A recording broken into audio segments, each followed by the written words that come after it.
मोहन हमारे साथ बने हुए हैं और आपको बता दें कि जो चांदी है वो 2 लाख के स्तर को पार कर गई। जी हाँ, रिकॉर्ड तेजी इस तरह की जो नजर आई है और किस तरह के डेटा सजेस्ट कर रहे हैं, विश्वमोहन कुमार हमारे सहयोगी जुड़ चुके हैं।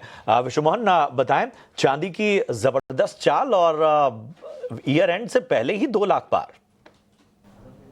चांदी के लिए ऐतिहासिक दौर चल रहा है। पहली बार चांदी 2 लाख के पार निकल चुकी है लंबे इंतजार के बाद, और इसका अनुमान हमने अगस्त में ही ईटी नाउ स्वदेश पर बता दिया था। उस समय 1.5 लाख के भी नीचे चांदी हुआ करती थी। उस समय हमारे एक्सपर्ट्स ने आपको बताया था 2 लाख के ऊपर चांदी दिसंबर में जाने वाली, 31 दिसंबर की वो डेडलाइन थी। उससे पहले ही चांदी 2 लाख के पार निकल चुकी है।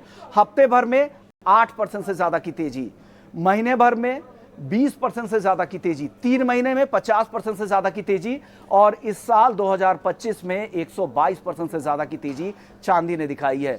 सबसे बड़ी वजह है जिस तरह के डेफिसिट की स्थिति है, लगातार 5वां साल है जहां पर चांदी में डेफिसिट है, और 2026 में भी सीवियर डेफिसिट रहने की संभावना यहां पर अनुमान सिल्वर इंस्टीट्यूट का है। इसके अलावा कुछ रिपोर्ट है जो इंडस्ट्रियल डिमांड की है। न्यूक्लियर पावर प्लांट, वहां पर आने वाले समय में बड़ी डिमांड क्रिएट हो सकती है।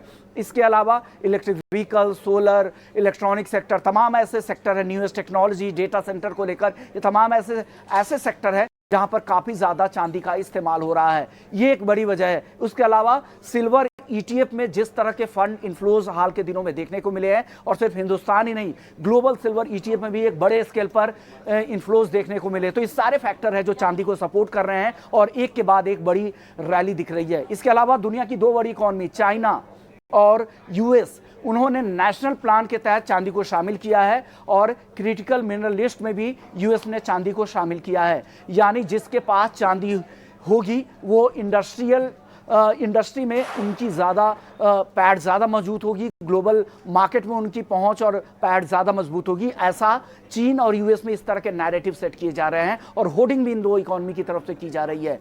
एक और खबर यह है कि सऊदी और रूस के सेंट्रल बैंक्स धीरे धीरे अपने चांदी के रिजर्व को भी बढ़ा रहे हैं। आमतौर पे गोल्ड के रिजर्व को फॉरेक्स रिजर्व के तौर पे रखा जाता है, चांदी के रिजर्व पर भी फोकस बढ़ा है। तो ये सारे फैक्टर हैं, और साथ साथ स्पेकुलेटिव बाइंग इतनी ज्यादा हो रही है, एक फ्रेंजी है इस मार्केट में। हालांकि चांदी काफी वॉलेटाइल रहती है, इसलिए अपने रिस्क मैनेजमेंट का भी ख्याल रखिएगा। ये रैली जरूर एक्सटेंड हो सकती है, 2.5 लाख तक भी चली जाए, अगले साल 3 लाख तक भी चली जाए, लेकिन आपके लिए रिस्क उतना ही ज्यादा होते जाएगा, ये ध्यान रखिएगा। चांदी की रैली को राइड करें, लेकिन साथ साथ अपने रिस्क को भी मैनेज जरूर करते चले। चलिए विश्वमोहन, आप हमारे साथ बने रहिए। रुपए पर भी चर्चा बड़ी आवश्यक हो गई है, क्योंकि रुपए में आज फिर बड़ी गिरावट देखी गई है। हमें बताइए और इसके क्या